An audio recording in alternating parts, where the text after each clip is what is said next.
மிகவும் பரபரப்பாக இயங்கும் நகரத்தின் அருகாமையில் அடர்ந்த காடு ஒன்று அமைந்திருந்தது.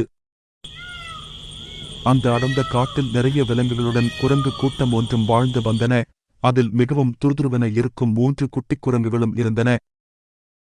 எப்போதும் அவை அங்கும் இங்கும் விளையாடிக் கொண்டே இருக்கும். குரங்கு குட்டிகளின் அம்மா எப்போதும் அவைகளை கண்காணித்துக் கொண்டே இருக்கும்.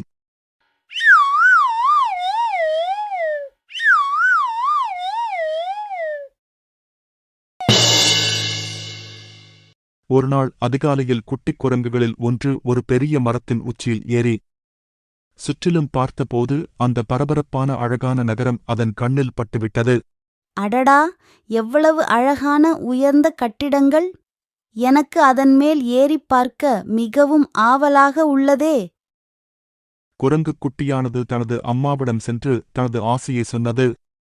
அதைக் கேட்ட குரங்கின் அம்மா அதிர்ச்சி அடைந்தது. நகரத்திற்குள் எல்லாம் செல்லக்கூடாது குழந்தைகளே, மனிதர்கள் மிகவும் ஆபத்தானவர்கள், உன்னை பிடித்து கூண்டில் அடைத்து விடுவார்கள். இருப்பினும் குட்டிக் குரங்கிற்கு நகரத்துக்கு சென்று பார்க்கும் ஆவல் அதிகமானது. அது எப்போது செல்லலாம் என காத்திருந்தது. தனது சகோதரர்களுக்கும் நகரத்திற்குள் செல்லும் ஆசையை தூண்டியது. நாட்கள் சென்றன. ஒருநாள் நகரத்தில் இருந்து சில மனிதர்கள் காட்டை சுற்றிப் பார்க்க வந்திருந்தனர். அவர்களில் சிலர் குட்டிக் குரங்கிற்கு அவர்கள் கொண்டு வந்திருந்த உணவை சாப்பிட தூக்கிப் போட்டனர். குட்டிக் குரங்குகளும் அவற்றை ஆர்வமுடன் சாப்பிட்டன. வாவ், எவ்வளவு அருமையான சுவையான சாப்பாடு! நான் சொன்னேன் அல்லவா, மனிதர்கள் மிகவும் நல்லவர்கள். இந்த அம்மாதான் அவர்களை தவறாக புரிந்து கொண்டுள்ளாள். அவற்றில் 2 குரங்குகள் நகரத்திற்குள் சென்று பார்த்து வருவது என முடிவு செய்தன.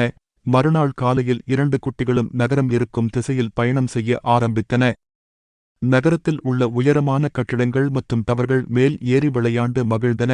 நகரத்தின் மையத்தில் உள்ள பார்க்கில் நேரம் போவது கூட தெரியாமல் குதித்து விளையாடின. பசி எடுத்த போது பார்க்கில் கிடைத்த உணவை சாப்பிட்டன. அப்போது குரங்கு குட்டிகள் நகரத்தின் ஒரு வேட்டைக்காரன் கண்ணில் பட்டுவிட்டன. அட, அழகான குரங்கு குட்டிகள்! இவைகளை கூண்டில் அடைத்து குழந்தைகள் பார்வைக்கு வைத்தால் குழந்தைகளை கவரலாம். எனக்கும் நல்ல பணம் கிடைக்கும். இவ்வாறாக குட்டிகளை பிடிக்க உடனே கூண்டுகளை தயார் செய்து அதில் பழங்கள் நிறைய வைத்து பார்க்கில் வைத்தான். அது குரங்கு குட்டிகளின் கண்ணில் பட்டுவிட்டது. வாவ், எவ்வளவு பழங்கள்! நமக்கு இன்று விருந்துதான். காட்டில் இல்லாத அளவிற்கு கலர் கலரான உணவுகளாக இருக்கிறதே. பழங்களை சாப்பிட்டுக் கொண்டே குரங்குகளில் ஒன்று கூண்டுக்குள் செல்ல கூண்டின் கதவு மூடிக்கொண்டது. குட்டிகள் கதவை திறக்க முயன்று முடியாமல் பயத்தில் கத்த ஆரம்பித்தன. அதற்குள் மனிதர்கள் திரும்ப வர வெளியில் இருந்த குட்டியானது மரத்தில் ஏறி நடப்பதை வேடிக்கை பார்த்தது. அட, ஒன்று மட்டும்தான் மாட்டியுள்ளது. இன்னொரு குரங்கை காணலையே. அவர்கள் அதனை வண்டியில் ஏற்றி அருகில் உள்ள சூவிற்கு கொண்டு சென்றனர்.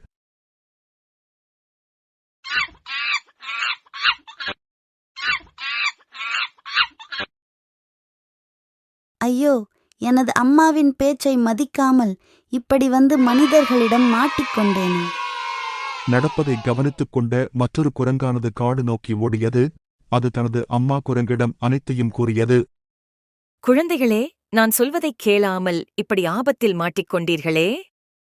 எப்படியாவது தனது குழந்தையை காப்பாற்ற வேண்டுமென முடிவு செய்த அம்மா குரங்கு தப்பி வந்த குட்டியை கூட்டிக் கொண்டு நகரத்திற்குள் சென்றது. அங்கு கூண்டில் அடைபட்டிருந்த தனது குழந்தையை பார்த்து கலங்கியது. நேராக அதனிடம் சென்று ஒரு தப்பிக்கும் திட்டத்தை சொன்னது.